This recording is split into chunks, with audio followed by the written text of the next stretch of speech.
Today we are going to perform a titration. So you can see the setup in front of us. We're going to use a burette and we are going to use an Erlenmeyer flask to hold our sample. And our whole goal of the titration is to determine the concentration of an unknown hydrochloric acid solution.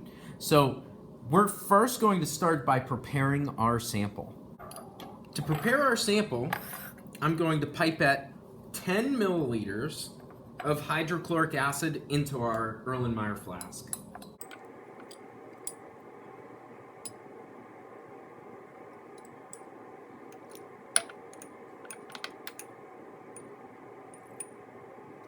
Now that 10 milliliters that I just said is 10.00 milliliters, and you're going to want to write that in your data table.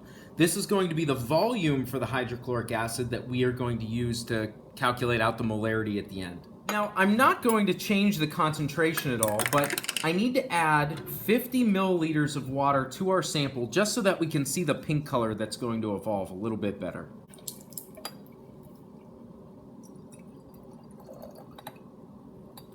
And lastly to our sample, I want to add phenolphthalein.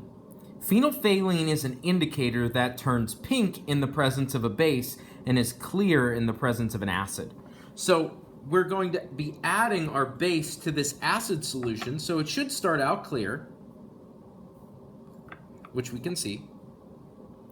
And as I add base, it's going to be turning more of a pink color. And that'll let us know when the acid and base are equal to each other, when that pH goes over 7. So our sample is all ready to go. I'm going to set that aside, and I need to get our burette ready.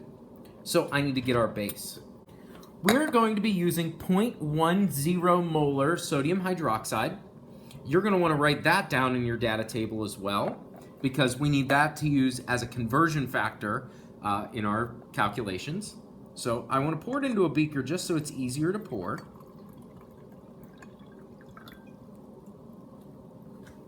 And I want to clean my burette. So I want to clean the burette with base so that I don't dilute it out by using water. So I'm going to add just a little bit of base to my burette. You can see that I have some liquid in there.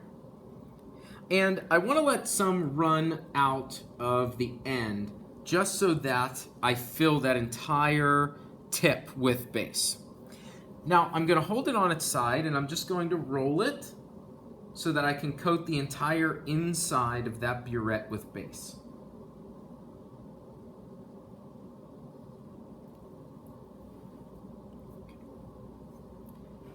Now that it's clean, I want to completely fill the burette.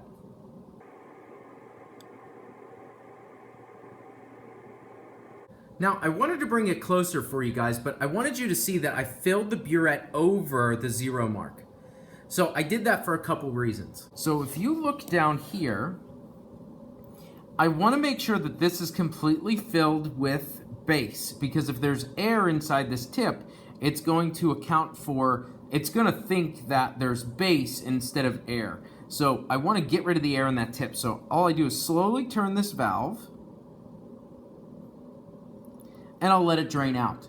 Now I'm going to stop it draining when it hits 0. So now my burette is at 0. You can see right there. So in your data table, you're going to want to mark our initial NaOH reading as 0.00 milliliters. I like putting a piece of paper underneath my Erlenmeyer flask so that I can see the pink color that evolves just a little bit better when I do the lab.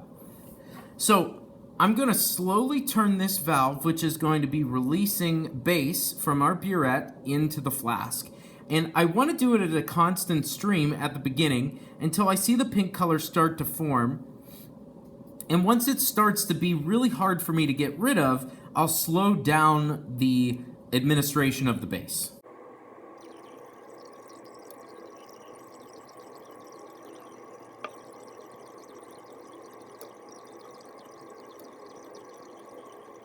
So right where they're hitting each other, you can see a pink color that's forming, which is what I want to see.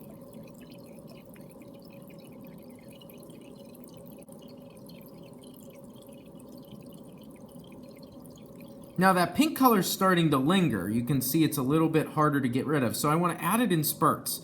So I'm going to turn this knob just 180 degrees, which lets out a couple drops.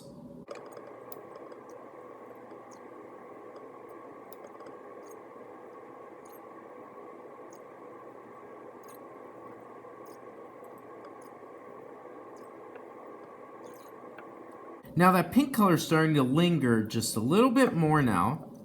So I want to slow down the administration even more. So I want to just add a drop. I want to get it dripping, and I want to add one drop at a time until I get it to turn completely pink all on its own.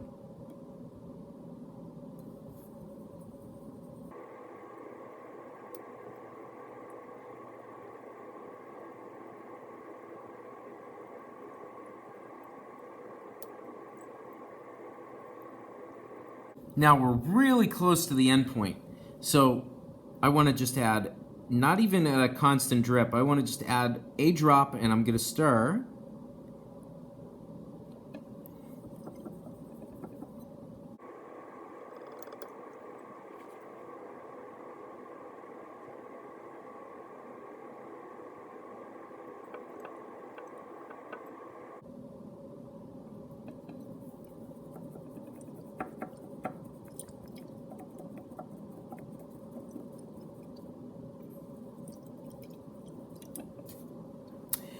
All right, so my solution just turned pink, so I know that the titration is over. I've completely neutralized the acid, and I have a slightly basic solution here. So I want to record my final volume on my burette so that I can do all my calculations. All right, so since a burette is inverted compared to a graduated cylinder, you want to be really careful on how you read this. So here is 32, here is 33. So I want to read the bottom of the meniscus, and it's going down as I move that way. So I'm at like 32.62. So for final volume of NaOH, you want to write 32.62. Now to find the difference, or how much NaOH was used for that last block in your data table, you're going to take this number, the final, and subtract off the initial, which was 0. So the amount used should be the same as this number. It should be 32.62. All right, so that concludes the titration. So you are going to want to flip your lab paper over, and on the back, you're going to want to work on those post-lab questions. So number one's just writing a balanced reaction. So you can just write a balanced reaction for your NaOH and your HCl. In problem 2, you want to be able to calculate out the moles of hydrochloric acid that are in there. So we had we want to start with our volume of NaOH used, and we want to convert that to moles of HCl. Then for question 3, we want to find the molarity. So we're going to use the answer from question 2 and the volume of HCl that we made our sample with to determine the molarity for question 3. Now for question 4, it asks you to do a percent error. So you will have to come talk to me to get the theoretical number, and I'll give you that theoretical number, and then you can finish up those calculations before you turn it in.